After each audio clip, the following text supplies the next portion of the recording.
The Woman in White by Wilkie Collins. Track 22.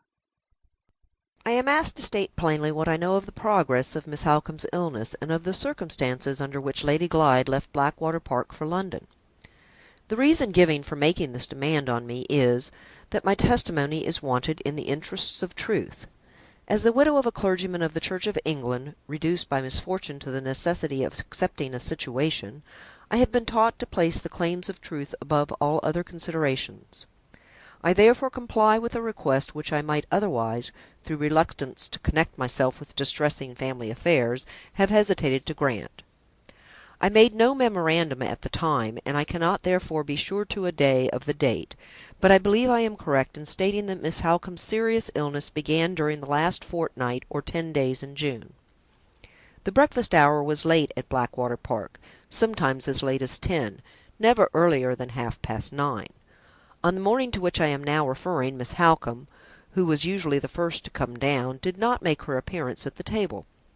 After the family had waited a quarter of an hour, the upper housemaid was sent to see after her, and came running out of the room dreadfully frightened. I met the servant on the stairs, and went at once to Miss Halcombe to see what was the matter. The poor lady was incapable of telling me. She was walking about her room with a pen in her hand, quite light-headed, in a state of burning fever. Lady Glyde, being no longer in Sir Percival's service, I may, without impropriety, mention my former mistress by her name, instead of calling her my lady, was the first to come in from her own bedroom. She was so dreadfully alarmed and distressed that she was quite useless. The Count Fosco and his lady, who came upstairs immediately afterwards, were both most serviceable and kind. Her ladyship assisted me to get Miss Halcombe to her bed. His lordship the Count remained in the sitting-room, and having sent for my medicine-chest, made a mixture for Miss Halcombe, and a cooling lotion to be applied to her head, so as to lose no time before the doctor came. We applied the lotion, but we could not get her to take the mixture. Sir Percival undertook to send for the doctor.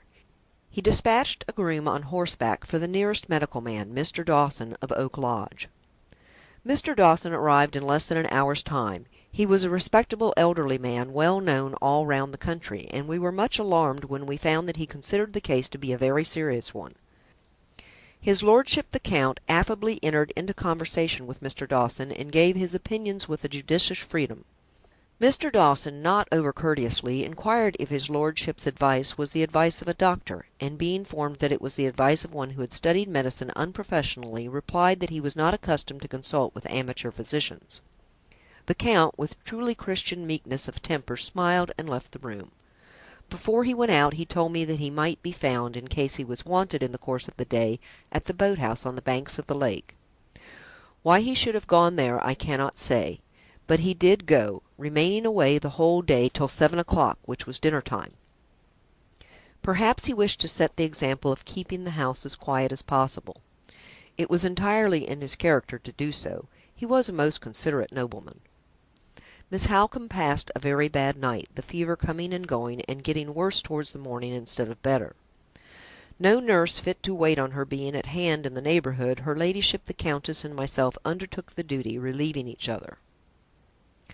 Lady Glyde, most unwisely, insisted on sitting up with us. She was much too nervous and too delicate in health to bear the anxiety of Miss Halcombe's illness calmly. She only did herself harm, without being of the least real assistance. A more gentle and affectionate lady never lived, but she cried and she was frightened, two weaknesses which made her entirely unfit to be present in a sick-room. Sir Percival and the Count came in the morning to make their inquiries. Sir Percival, from distress, I presume, at his lady's affliction and at Miss Halcombe's illness, appeared much confused and unsettled in his mind. His lordship testified, on the contrary, a becoming composure and interest. He had his straw hat in one hand and his book in the other, and he mentioned to Sir Percival in my hearing that he would go out again and study at the lake. "Let us keep the house quiet," he said. "Let us not smoke indoors, my friend, now Miss Halcombe is ill. You go your way, and I will go mine. When I study, I like to be alone. Good morning, Mrs. Michelson." Sir Percival was not civil enough, perhaps I ought, in justice to say, not composed enough, to take leave of me with the same polite attention. The only person in the house, indeed, who treated me at that time, or at any other, on the footing of a lady in distressed circumstances, was the Count. He had the manners of a true nobleman. He was considerate towards everyone. Even the young person, Fanny by name, who attended on Lady Glyde, was not beneath his notice.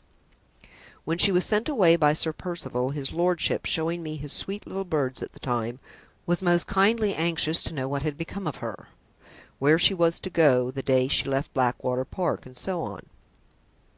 It is in such little delicate attentions that the advantages of aristocratic birth always show themselves. I make no apology for introducing these particulars. They are brought forward in justice to his lordship, whose character I have reason to know is viewed rather harshly in certain quarters. A nobleman who can respect a lady in distressed circumstances, and can take a fatherly interest in the fortunes of an humble servant girl, shows principles and feelings of too high an order to be lightly called in question.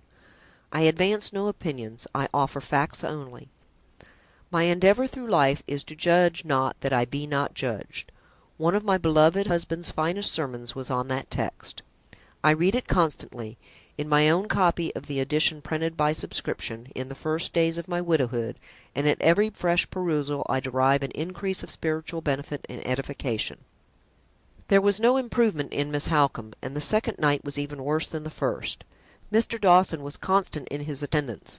The practical duties of nursing were still divided between the Countess and myself, Lady Glyde persisting in sitting up with us, though we both entreated her to take some rest. "My place is by Marian's bedside," was her only answer. "Whether I am ill or well, nothing will induce me to lose sight of her." Towards midday I went downstairs to attend some of my regular duties.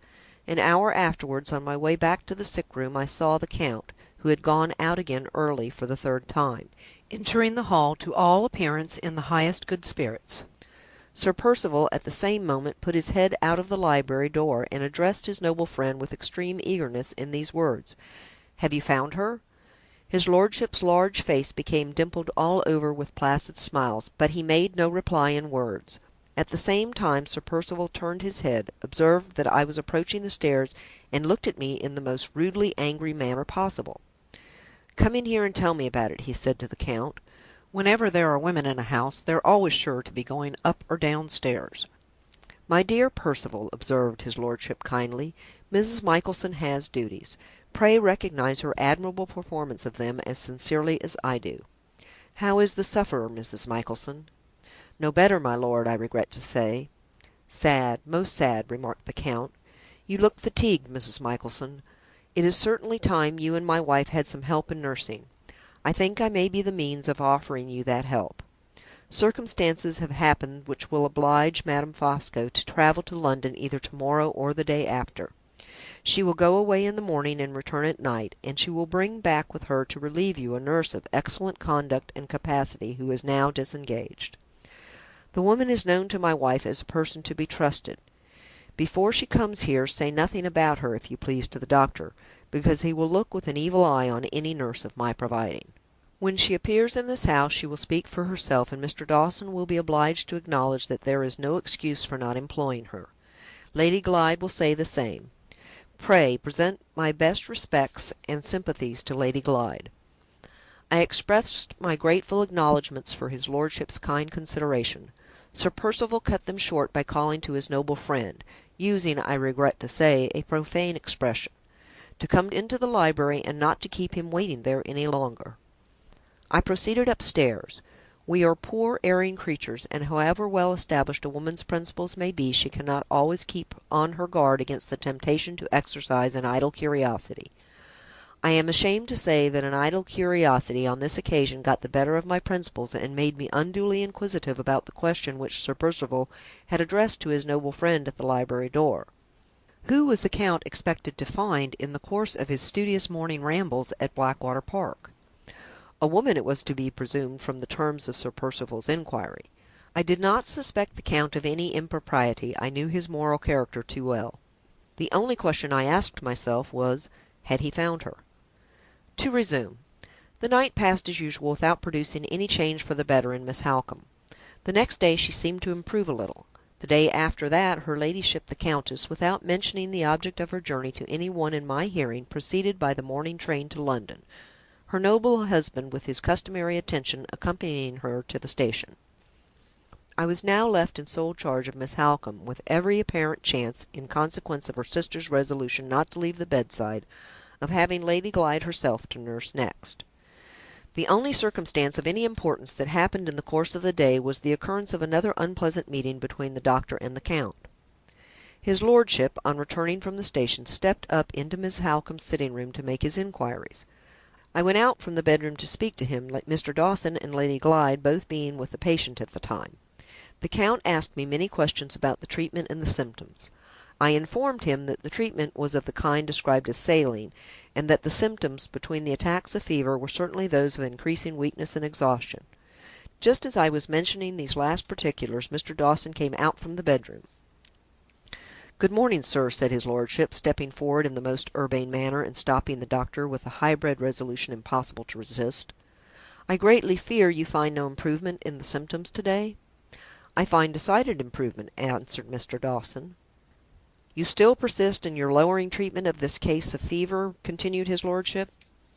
"I persist in the treatment which is justified by my own professional experience," said Mr. Dawson.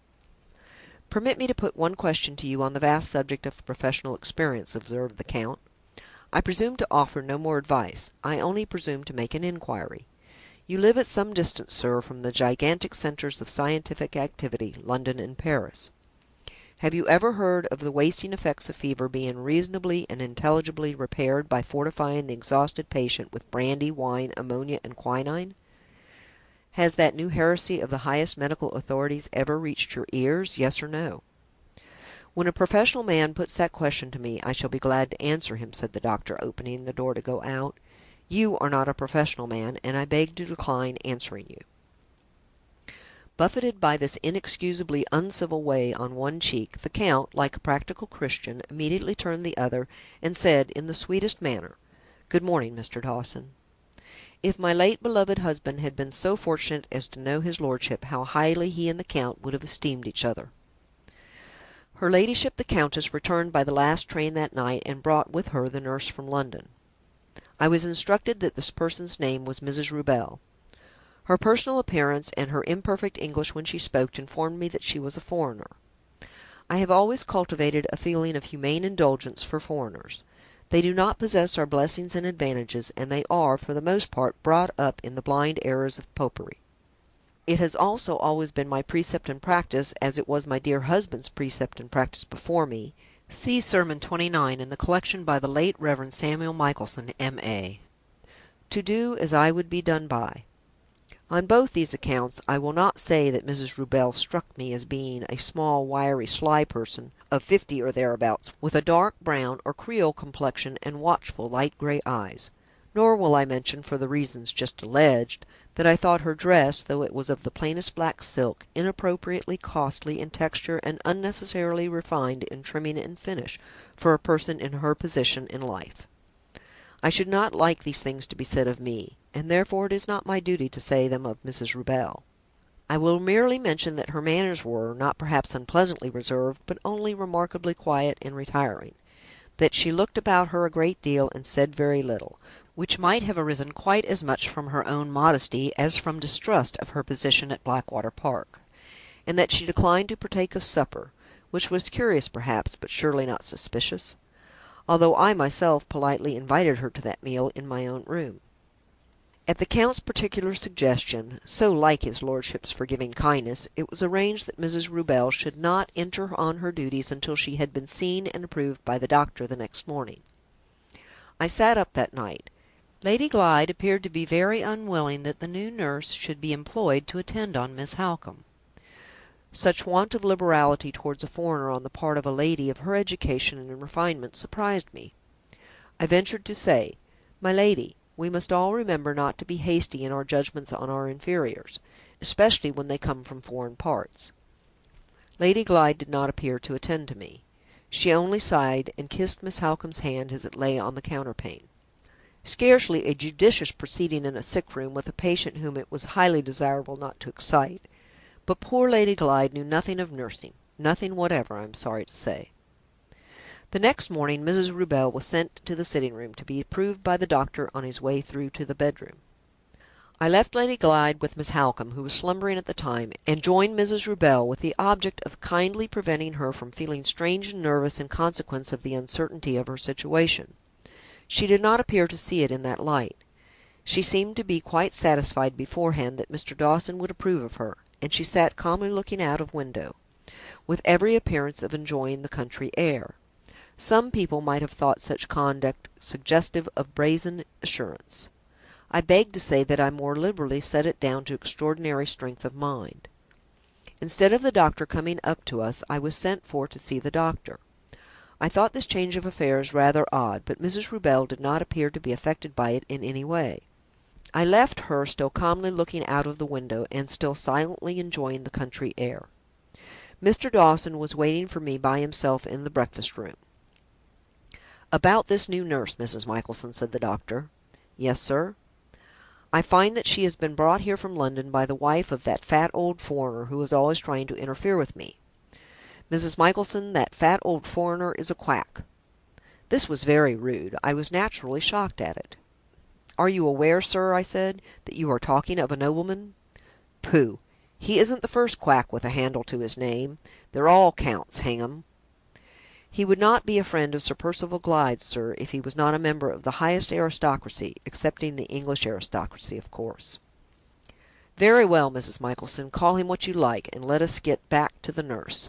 I have been objecting to her already." "Without having seen her, sir?" "Yes, without having seen her. She may be the best nurse in existence, but she is not a nurse of my providing. I have put that objection to Sir Percival as master of the house. He doesn't support me. He says a nurse of my providing would have been a stranger from London also, and he thinks the woman ought to have a trial after his wife's aunt has taken the trouble to fetch her from London. There is some justice in that, and I can't decently say no. But I have made it a condition that she is to go at once if I find reason to complain of her. This proposal being one which I have some right to make as medical attendant, Sir Percival has consented to it. Now, Mrs. Michelson, I know I can depend on you, and I want you to keep a sharp eye on the nurse for the first day or two, and to see that she gives Miss Halcombe no medicines but mine. This foreign nobleman of yours is dying to try his quack remedies, mesmerism included, on my patient, and a nurse who is brought here by his wife may be a little too willing to help him. You understand? Very well, then, we may go upstairs. Is the nurse there? I'll say a word to her before she goes into the sick room." We found Mrs. Rubell still enjoying herself at the window. When I introduced her to Mr. Dawson, neither the doctor's doubtful looks nor the doctor's searching questions appeared to confuse her in the least. She answered him quietly in her broken English, and though he tried hard to puzzle her, she never betrayed the least ignorance so far about any part of her duties. This was doubtless the result of strength of mind, as I said before, and not of brazen assurance by any means. We all went into the bedroom. Mrs. Rubell looked very attentively at the patient, curtsied to Lady Glyde, set one or two little things right in the room, and sat down quietly in a corner to wait until she was wanted. Her ladyship seemed startled and annoyed by the appearance of the strange nurse. No one said anything, for fear of rousing Miss Halcombe, who was still slumbering, except the doctor, who whispered a question about the night. I softly answered, "Much as usual," and then Mr. Dawson went out. Lady Glyde followed him, I suppose to speak about Mrs. Rubell. For my own part, I had made up my mind already that this quiet foreign person would keep her situation. She had all her wits about her, and she certainly understood her business. So far, I could hardly have done much better by the bedside myself. Remembering Mr. Dawson's caution to me, I subjected Mrs. Rubell to a severe scrutiny at certain intervals for the next 3 or 4 days. I over and over again entered the room softly and suddenly, but I never found her out in any suspicious action. Lady Glyde, who watched her as attentively as I did, discovered nothing either. I never detected a sign of the medicine bottles being tampered with. I never saw Mrs. Rubell say a word to the Count, or the Count to her. She managed Miss Halcombe with unquestionable care and discretion. The poor lady wavered backwards and forwards between a sort of sleepy exhaustion which was half faintness and half slumbering, and attacks of fever which brought with them more or less of wandering in her mind. Mrs. Rubell never disturbed her in the first case, and never startled her in the second, by appearing too suddenly at the bedside in the character of a stranger. Honour to whom honour is due, whether foreign or English, and I give her privilege impartially to Mrs. Rubell. She was remarkably uncommunicative about herself, and she was too quietly independent of all advice from experienced persons who understood the duties of a sick room; but with these drawbacks she was a good nurse, and she never gave either Lady Glyde or Mr. Dawson the shadow of a reason for complaining of her. The next circumstance of importance that occurred in the house was the temporary absence of the Count, occasioned by business which took him to London. He went away, I think, on the morning of the 4th day after the arrival of Mrs. Rubell, and at parting he spoke to Lady Glyde very seriously in my presence on the subject of Miss Halcombe. "Trust Mr. Dawson," he said, "for a few more days, if you please; but if there is not some change for the better in that time, send for advice from London, which this mule of a doctor must accept in spite of himself. Offend Mr. Dawson, and save Miss Halcombe. I say this seriously, on my word of honour, and from the bottom of my heart." His lordship spoke with extreme feeling and kindness; but poor Lady Glyde's nerves were so completely broken down that she seemed quite frightened at him. She trembled from head to foot, and allowed him to take his leave without uttering a word on her side. She turned to me when he had gone, and said, "Oh, Mrs. Michelson, I am heartbroken about my sister, and I have no friend to advise me. Do you think Mr. Dawson is wrong? He told me himself this morning that there was no fear, and no need to send for another doctor." "With all respect to Mr. Dawson," I answered, "in your ladyship's place I should remember the Count's advice." Lady Glyde turned away from me suddenly, with an appearance of despair for which I was quite unable to account. "His advice," she said to herself. "God help us, his advice!" The Count was away from Blackwater Park, as nearly as I remember, a week.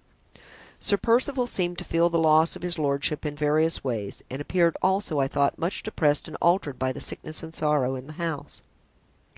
Occasionally he was so very restless that I could not help noticing it, coming and going, and wandering here and there and everywhere in the grounds. His inquiries about Miss Halcombe, and about his lady, whose failing health seemed to cause him sincere anxiety, were most attentive, and I think his heart was much softened. If some kind clerical friend, some such friend as he might have found in my late excellent husband, had been near him at this time, cheering moral progress might have been made with Sir Percival. I seldom find myself mistaken on a point of this sort, having had experience to guide me in my happy married days. Her ladyship the Countess, who was now the only company for Sir Percival downstairs, rather neglected him, as I considered, or perhaps it might have been that he neglected her. A stranger might also have supposed that they were bent, now that they were left alone together, on actually avoiding one another. This, of course, could not be. But it did so happen, nevertheless, that the Countess made her dinner at lunch-time, and that she always came upstairs towards evening, although Mrs. Rubell had taken the nursing duties entirely off her hands. Sir Percival dined by himself, and William, the man out of livery, made the remark, in my hearing, that his master had put himself on half rations of food, and on a double allowance of drink. I attached no importance to such an insolent observation as this on the part of a servant. I reprobated it at the time, and I wish to be understood as reprobating it once more on this occasion. In the course of the next few days Miss Halcombe did certainly seem to all of us to be mending a little. Our faith in Mr. Dawson revived. He appeared to be very confident about the case, and he assured Lady Glyde, when she spoke to him on the subject, that he would himself propose to send for a physician the moment he felt so much as the shadow of a doubt crossing his own mind. The only person among us who did not appear to be relieved by these words was the Countess. She said to me privately that she did not feel easy about Miss Halcombe on Mr. Dawson's authority, and that she would wait anxiously for her husband's opinion on his return. That return, his letters informed her, would take place in 3 days' time. The Count and Countess corresponded regularly every morning during his lordship's absence. They were in that respect, as in all others, a pattern to married people. On the evening of the 3rd day I noticed a change in Miss Halcombe which caused me serious apprehension. Mrs. Rubell noticed it too. We said nothing on the subject to Lady Glyde, who was then lying asleep, completely overpowered by exhaustion, on the sofa in the sitting-room. Mr. Dawson did not pay his evening visit till later than usual. As soon as he set his eyes on his patient, I saw his face alter. He tried to hide it, but he looked both confused and alarmed. A messenger was sent to his residence for his medicine chest, disinfecting preparations were used in the room, and a bed was made up for him in the house by his own directions. "Has the fever turned to infection?" I whispered to him. "I am afraid it has," he answered. "We shall know better to-morrow morning." By Mr. Dawson's own directions, Lady Glyde was kept in ignorance of this change for the worse. He himself absolutely forbade her, on account of her health, to join us in the bedroom that night. She tried to resist; there was a sad scene; but he had his medical authority to support him, and he carried his point. The next morning one of the men servants was sent to London at 11 o'clock, with a letter to a physician in town, and with orders to bring the new doctor back with him by the earliest possible train. Half an hour after the messenger had gone, the Count returned to Blackwater Park. The Countess, on her own responsibility, immediately brought him in to see the patient. There was no impropriety that I could discover in her taking this course. His lordship was a married man; he was old enough to be Miss Halcombe's father, and he saw her in the presence of a female relative, Lady Glyde's aunt. Mr. Dawson nevertheless protested against his presence in the room, but I could plainly remark the doctor was too much alarmed to make any serious resistance on this occasion. The poor suffering lady was past knowing any one about her. She seemed to take her friends for enemies. When the Count approached her bedside, her eyes, which had been wandering incessantly round and round the room before, settled on his face with a dreadful stare of terror which I shall remember to my dying day. The Count sat down by her, felt her pulse and her temples, looked at her very attentively, and then turned round upon the doctor with such an expression of indignation and contempt in his face that the words failed on Mr. Dawson's lips, and he stood for a moment pale with anger and alarm, pale and perfectly speechless. His lordship looked next at me. "When did the change happen?" he asked. I told him the time. "Has Lady Glyde been in the room since?" I replied that she had not. The doctor had absolutely forbidden her to come into the room on the evening before, and had repeated the order again in the morning. "Have you and Mrs. Rubell been made aware of the full extent of the mischief?" was his next question. "We were aware," I answered, "that the malady was considered infectious." He stopped me before I could add anything more. "It is typhus fever," he said. In the minute that passed, while these questions and answers were going on, Mr. Dawson recovered himself, and addressed the Count with his customary firmness. "It is not typhus fever," he remarked sharply. "I protest against this intrusion, sir. No one has a right to put questions here but me. I have done my duty to the best of my ability." The Count interrupted him, not by words, but only by pointing to the bed. Mr. Dawson seemed to feel that silent contradiction to his assertion of his own ability, and to grow only the more angry under it. "I say I have done my duty," he reiterated. "A physician has been sent for from London. I will consult on the nature of the fever with him, and with no one else. I insist on your leaving the room." "I entered this room, sir, in the sacred interests of humanity," said the Count, "and in the same interests, if the coming of the physician is delayed, I will enter it again. I warn you once more that the fever has turned to typhus, and that your treatment is responsible for this lamentable change. If that unhappy lady dies, I will give my testimony in a court of justice that your ignorance and obstinacy have been the cause of her death." Before Mr. Dawson could answer, before the Count could leave us, the door was opened from the sitting room, and we saw Lady Glyde on the threshold. "I must and will come in," she said, with extraordinary firmness. Instead of stopping her, the Count moved into the sitting room, and made way for her to go in. On all other occasions he was the last man in the world to forget anything, but in the surprise of the moment he apparently forgot the danger of infection from typhus, and the urgent necessity of forcing Lady Glyde to take proper care of herself. To my astonishment, Mr. Dawson showed more presence of mind. He stopped her ladyship at the first step she took towards the bedside. "I am sincerely sorry, I am sincerely grieved," he said. "The fever may, I fear, be infectious. Until I am certain that it is not, I entreat you to keep out of the room." She struggled for a moment, then suddenly dropped her arms and sank forward. She had fainted. The Countess and I took her from the doctor, and carried her into her own room. The Count preceded us, and waited in the passage till I came out and told him that we had recovered her from the swoon. I went back to the doctor to tell him, by Lady Glyde's desire, that she insisted on speaking to him immediately. He withdrew at once to quiet her ladyship's agitation, and to assure her of the physician's arrival in the course of a few hours. Those hours passed very slowly. Sir Percival and the Count were together downstairs, and sent up from time to time to make their inquiries. At last, between 5 and 6 o'clock, to our great relief, the physician came. He was a younger man than Mr. Dawson, very serious and very decided. What he thought of the previous treatment I cannot say, but it struck me as curious that he put many more questions to myself and to Mrs. Rubel than he put to the doctor, and that he did not appear to listen with much interest to what Mr. Dawson said while he was examining Mr. Dawson's patient.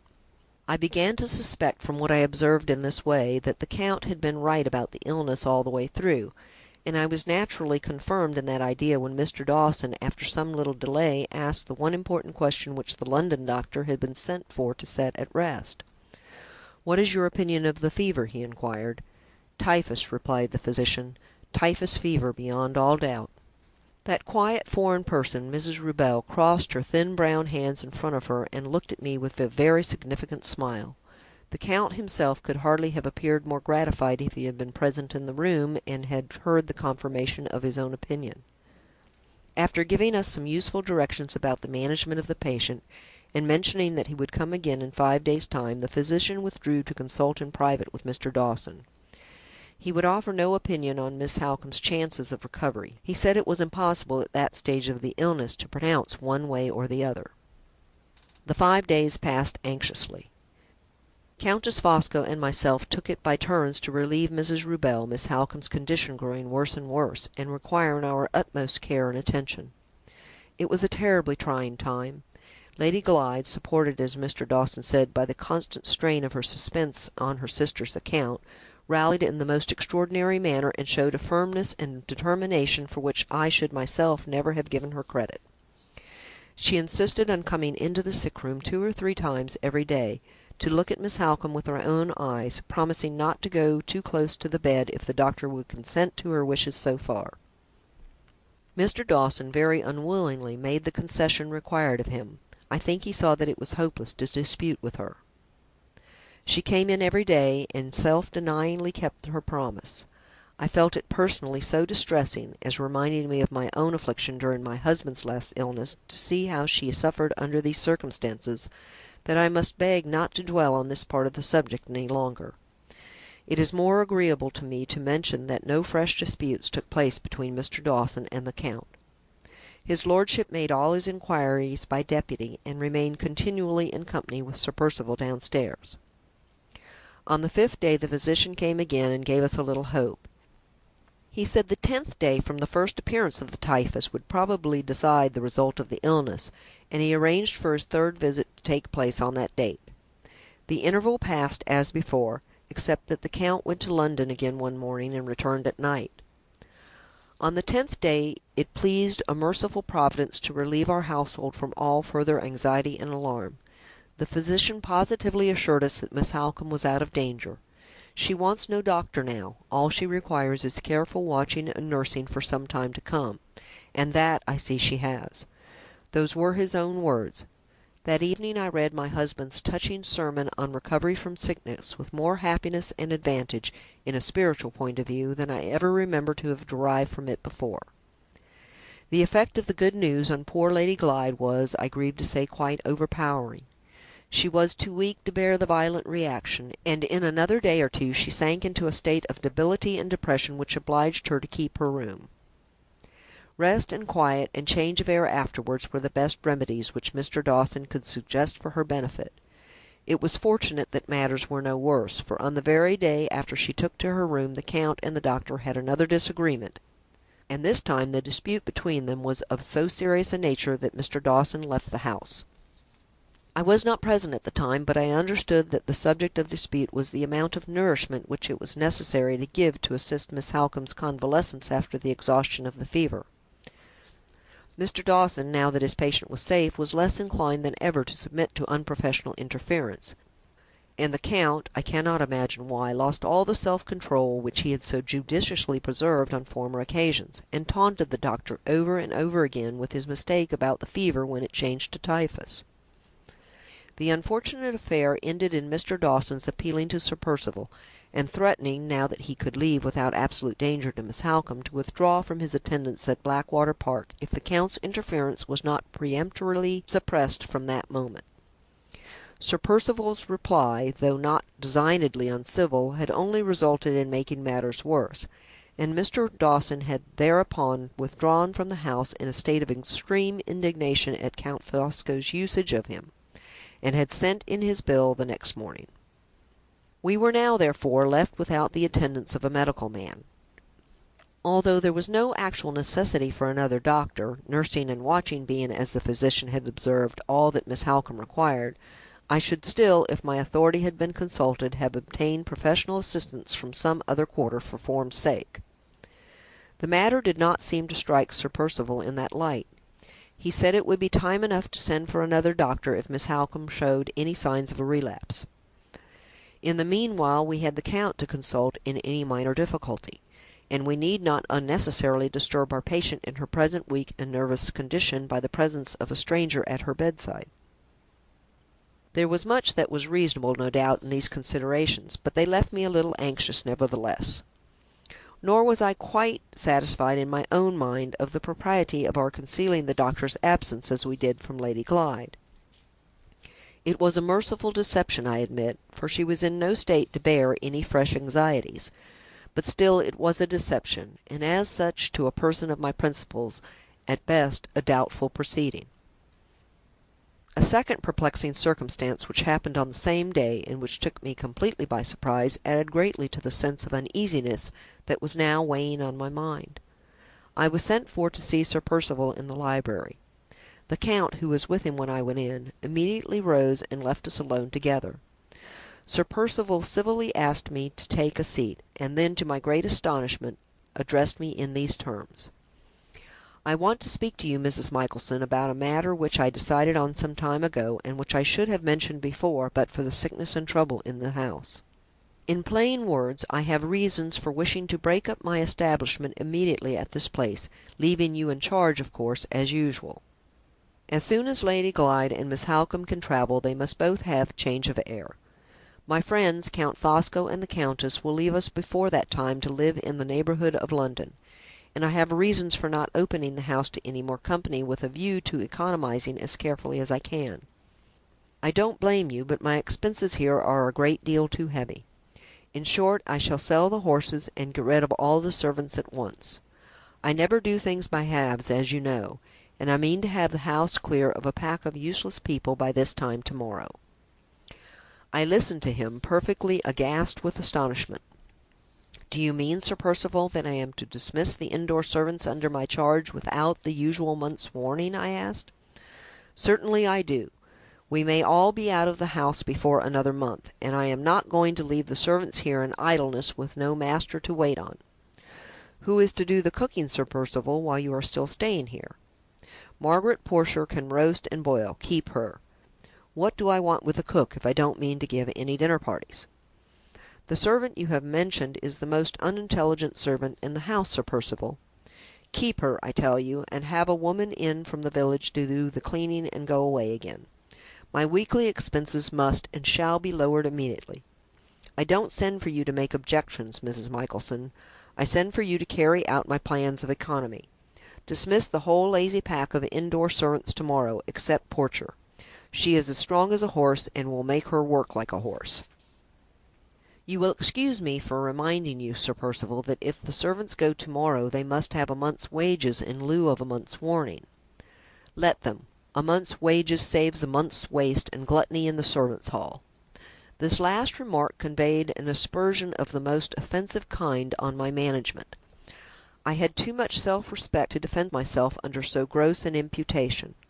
Christian consideration for the helpless position of Miss Halcombe and Lady Glyde, and for the serious inconvenience which my sudden absence might inflict on them, alone prevented me from resigning my situation on the spot. I rose immediately. It would have lowered me in my own estimation to have permitted the interview to continue a moment longer. After that last remark, Sir Percival, I have nothing more to say. Your directions shall be attended to." Pronouncing those words, I bowed my head with the most distant respect and went out of the room. The next day the servants left in a body.